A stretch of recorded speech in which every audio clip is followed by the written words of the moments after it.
Breaking news చూస్తున్నాం. YCP MLC Duvvada Srinu family వివాదం రాష్ట్ర వ్యాప్తంగా హాట్ టాపిక్ గా మారింది. అయితే ఇప్పుడు దువ్వాడ ఎక్కడా అని టెక్కలిలో వినిపిస్తున్న ప్రశ్న. ఆయన ఇంటి దగ్గర పెద్ద రచ్చ జరుగుతుంటే ఆయన మాత్రం భువనేశ్వర్ ఎందుకు వెళ్లారనే ప్రశ్నలు వినిపిస్తున్నాయి. ప్రస్తుతం ఆయన శ్రీను ఇంట్లో మాధురి ఉన్నారు. ఆమె అక్కడేం చేస్తోంది, అసలు మాధురికి దువ్వాడ ఎందుకు ఇంటిని రాసిచ్చారని ప్రధాన ప్రశ్నలు వినిపిస్తున్నాయి. ఏదైనా పనుంటే ఆయన భువనేశ్వర్ వెళ్లారా, అక్కడి నుంచే కథ నడపడమే ఆయన పరా, ఇవన్నీ ప్రశ్నలుగా మిగిలిపోయాయి.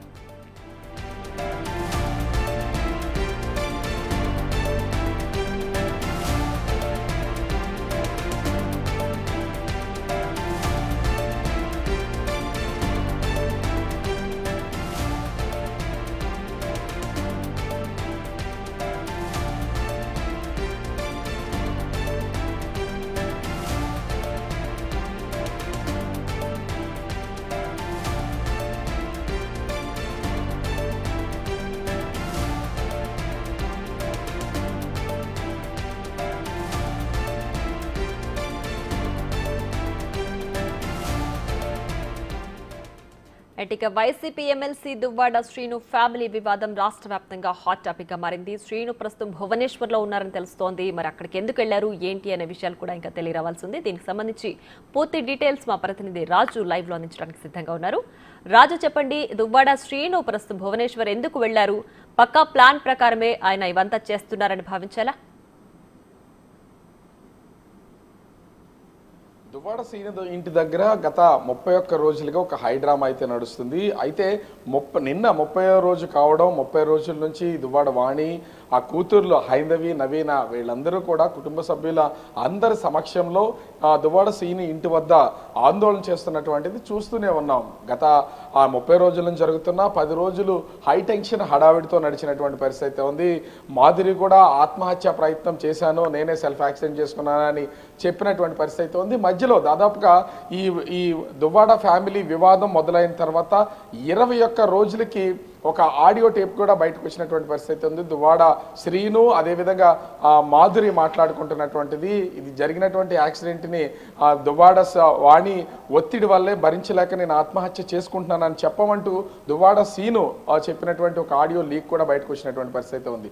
ఈ ఉదంతం గత 30 రోజులుగా జరిగినటువంటి నేపథ్యంలో నిన్న అనూహ్యంగా దువ్వాడ వాణి, ఆమె కూతురు నవీన, అదేవిధంగా హైందవి వీళ్ళు దువ్వాడ శ్రీను ఇంటి దగ్గర ఆందోళన ఉధృతం చేసినటువంటి పరిస్థితి ఉంది. ఎందుకంటే 5వ తేదీన కోర్టు నుంచి వీళ్ళకి ఒక ఉత్తర్వులు అందినటువంటి పరిస్థితి ఉంది. దువ్వాడ వాణి, ఆమె చిన్న కూతురు నవీన ఇద్దరు కూడా ఇంటి లోపలికి వెళ్ళొచ్చు అంటూ కోర్టు అయితే అనుమతులు ఇచ్చినటువంటి పరిస్థితి ఉంది. ఈ నేపథ్యంలోనే లోపలికి వెళ్ళడానికి నిన్నైతే ప్రయత్నం అయితే చేశారు. కానీ ఇంతలోనే ఒక కొత్త ట్విస్ట్ అయితే వచ్చినటువంటి పరిస్థితి ఉంది. మాధురికి, దివ్యల మాధురికి దువ్వాడ శ్రీను 1,38,00,000 రూపాయలకు ఆ ఇంటి స్థలంతో పాటు రిజిస్ట్రేషన్ చేసినటువంటి పరిస్థితి నిన్న వెలుగులోకి వచ్చినటువంటి పరిస్థితి ఉంది. కానీ ఈ మొత్తం ఎపిసోడ్ జరుగుతున్నంతసేపు కూడా దువ్వాడ శ్రీను ఇంట్లో లేడు. నిన్న ఒక రాద్ధాంతమే జరిగింది. దువ్వాడ వాణి, ఆమె కూతుర్లు నిచ్చెనతో ఇంటి పైకి వెళ్లే ప్రయత్నం అయితే చేశారు. పైనుంచి దువ్వాడ వాణిని, ఆమె కూతుర్లని కానీ కుటుంబ సభ్యులు కానీ ఎవరిని పైకి రానివ్వకుండా మాధురి అడ్డుకున్నటువంటి పరిస్థితి ఉంది. ఆమె అనుచరులు కూడా పైనుంచి ఎవరిని పైకి ఎక్కనివ్వకుండా అడ్డుకున్నారు. పోలీసులు, నిరంతర పహార కాస్తున్నటువంటి పోలీసులు కూడా వాణిని కానీ ఆమె కూతుర్లను కానీ పైకి ఎక్కనివ్వకుండా చేసినటువంటి పరిస్థితి ఉంది. మాధురి పైనుంచి వీడియోస్ తీస్తూ మొత్తం అంతా ఒక ఆధారాలను క్రియేట్ చేసుకున్నటువంటి పరిస్థితి మనం చూసాం. కానీ ఈ రోజు కనుక గమనించి చూస్తే ముందస్తుగానే ఒక పక్కా ప్లాన్ ప్రకారం దువ్వాడ వాణికి సంబంధించినటువంటి కోర్టు ఉత్తర్వులు వస్తాయని ముందుగానే గమనించినటువంటి దువ్వాడ శ్రీనివాస్ ఈ ఆస్తిని 6వ తేదీన 3:30 సమయంలో అటు పలాస కాశీబుగ్గ రిజిస్ట్రేషన్ కార్యాలయంలో మాధురి పేరు మీద 1,38,00,000 రూపాయలకి రిజిస్ట్రేషన్ చేస్తే ఆ కాగితాలను తీసుకుని వచ్చి, ఆ డాక్యుమెంట్స్ని తీసుకొచ్చి టెక్కల్ పోలీస్ స్టేషన్లో ఇది నాకు సొంతమైనటువంటి ఆస్తి, నాకు దువ్వాడ శ్రీను ఈ ప్రాపర్టీని అయితే రాసిచ్చినటువంటి పరిస్థితి ఉంది, నాకు రక్షణ లేదు, నాకు రక్షణ కల్పించండి, నా ప్రాపర్టీ దగ్గర ఎవరో రాకుండా చూడండి అంటూ మాధురి పోలీస్ స్టేషన్లో కేసు పెట్టినటువంటి పరిస్థితి ఉంది.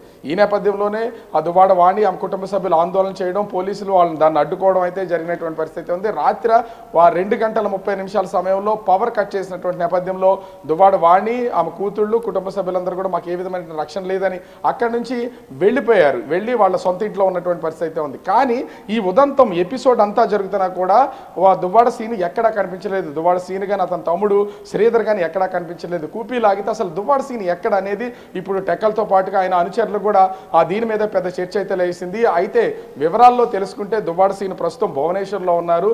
భువనేశ్వర్లో ఉండే ఈ కథ మొత్తం అంతా కూడా నడిపించారు. రిజిస్ట్రేషన్ ప్రాసెస్ కానీ, అదేవిధంగా మాధురిని ఇంట్లో ఉంచడం కానీ, ఆమె ఆ ఇంటిని స్వాధీనం చేసుకోవడం కానీ మొత్తం అంతా కూడా దువ్వాడ సీను అటు భువనేశ్వర్లో ఉండే నడిపించినటువంటి పరిస్థితి కనిపిస్తుంది. కానీ భువనేశ్వర్లోనే ఎందుకు వెళ్ళారు?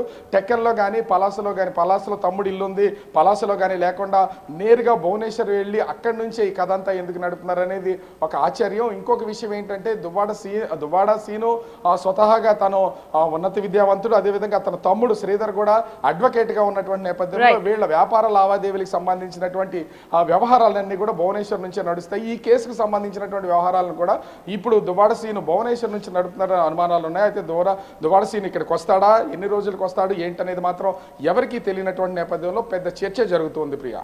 Right Raju, thanks for the updates.